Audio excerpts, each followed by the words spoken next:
Hey y'all, this is Tyler Blake from tylerblakeart.com, and this is Let's Draw Presidential Candidates as Zombies, episode number 11. And I'm excited because this week we have our first third-party candidate, who you see being reanimated before your very eyes. This is Howie Hawkins, who I guess was a founder of the Green Party. In the past, he has also been not only affiliated with, but nominated and accepted the nomination from the Socialist Workers' Party. And I had never heard of him before I started looking up, you know, um, pictures and facts for this project. He's from New York, and he actually was a Marine during Vietnam, so kudos for that. Um, it kind of goes against what you would kind of typically think of as, the Green Party socialist guy in his 60s. But anyway, uh, I wasn't really able to find any Howie Hawkins jokes.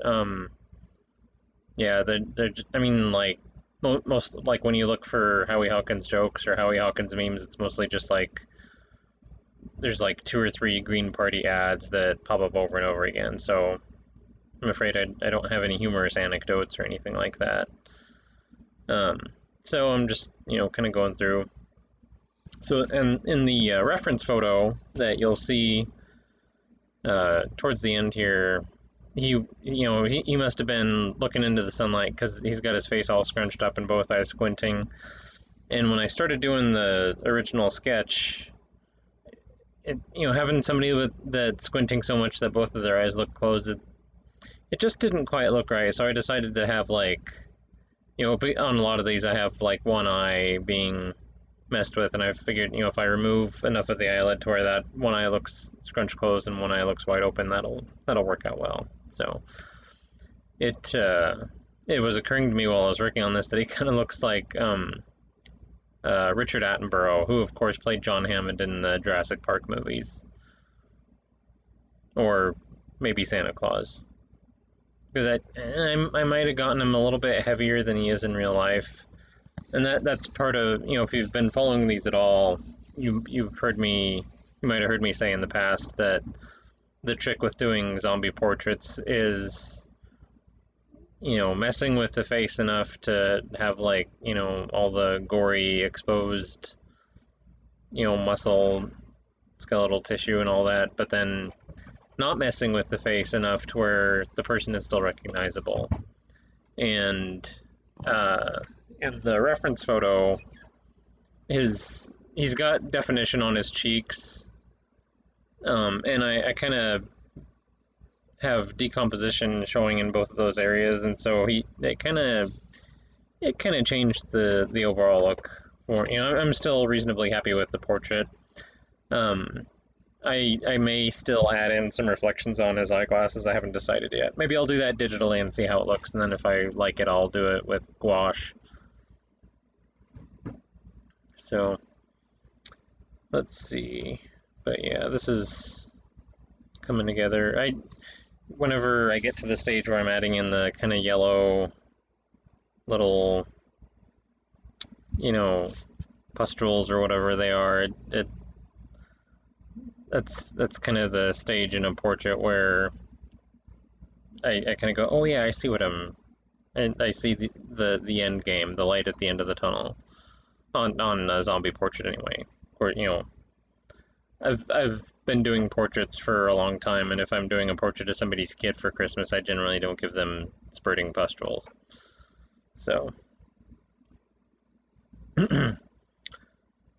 let's see. I'm working on I won't do it this time, but I'll in 2 weeks when I do my next one, I'll cut in. I'm working on a picture of Trump and Biden together, but they're not gory. They look like just fresh corpses because I'm doing it for a Facebook ad, and you can't really show gore on those. So yeah, that's kind of fun. I'm coming up on the end of Howie Hawkins right here, so In just a second, you'll see the finished product. There he is. Yeah, that looks better. And there's the ink, there's the sketch with the blue line, and the reference photo. I think partially, like my film setup, I'm using an easel that's tilted back, and I have the camera kind of down low. So the perspective on these, when I'm looking at the video, their jaw always looks kind of out of proportion, and but then when I see it flat on, I'm like, oh yeah, that looks better. So here we have Michael Bennet, who is a Democratic senator from Colorado. So we're back to our major two-party candidates. I also was not really able to find out any funny jokes about him, because when I was looking for information on him, there's also a football player from the Seattle Seahawks named Michael Bennet, and trying to weed through and get to like the political Michael Bennet stuff just wasn't working out. So, and I recently moved from Washington State, but I don't follow football at all, so I haven't really heard of that Michael Bennet either. So I hadn't heard of either Michael Bennet until I started working on this. So, that kind of sucks. No political jokes this week, except for, doing people as zombies, and I guess that'll have to be good enough for everyone. But anyways, as I was saying, I've got two of these kind of funny pictures with Biden and Trump together, where I just do them. If you've ever seen the original Dawn of the Dead, where all the zombies just have blue skin and maybe like some eyeshadow, that's kind of how I did Trump and Biden together. And I'll still do the gory versions of them both too, but it was kind of a lot of fun just to do like the simple portraits with like and I did like the glazed over eyes, so they really just kind of look like, they just got up off the slab and started looking for a snack. But yeah, if I had considered that when I started this year's project, because I started doing zombie presidents back in 2008. And I've always they look a little bit different each time. The first, and I only finished Obama in 2008. I did him in colored pencil, and I had McCain in pencil, and I had let's see, I had John Edwards in pencil, and I started Rudy Giuliani. And I don't even remember who else ran. That's getting pretty far back now. And then 2016, I only finished Trump and Hillary, and then I did both of their vice presidential candidates, Tim Kaine and Mike Pence. And then I don't even know if I got around to sketching any of the other candidates that time.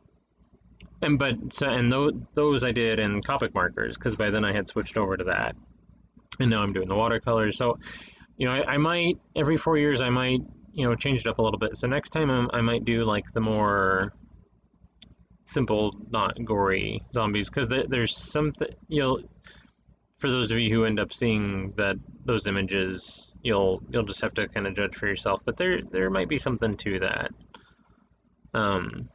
Anyway, I'm working on a new website, and I'm gonna have a services section where I'm gonna have open commissions for zombie portraits.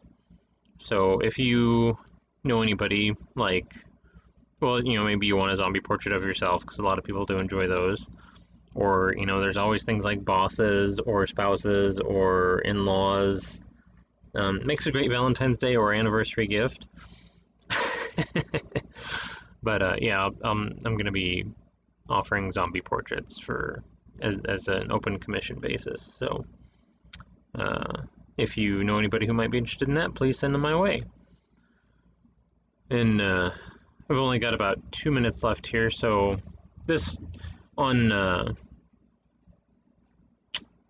some of these I've decided to open up, like, part of the neck, and everybody kind of has these fat cells underneath your jawline, and so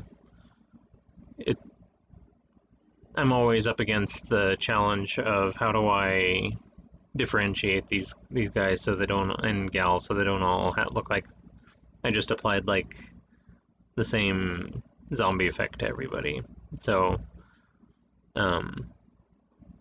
there's some things that I do a lot, like, you know, have one eye messed up and one eye intact, or, you know, half of the mouth or whatever, but I've only done a few with the nose, and the neck is one that I don't mess with as often, but it's showed up several times. So you know, it all comes down to picking out what you can, where you can do your zombie appliance and still have it be recognizable. Actually, this guy reminds me. There's an actor, Robert. Oh gosh darn it. He just passed away a couple years ago. He was in like the original Roger Corman version of Teenage Caveman, which is an excellent movie. Don't ever rent the remake of Teenage Caveman. It is awful. Oh, okay, so here we go with the finished version. The ink, the sketch, and the reference photo. And of course, I took his hand out because I decided they were all going to be the same. So my name is Tyler Blake, and I approve this message.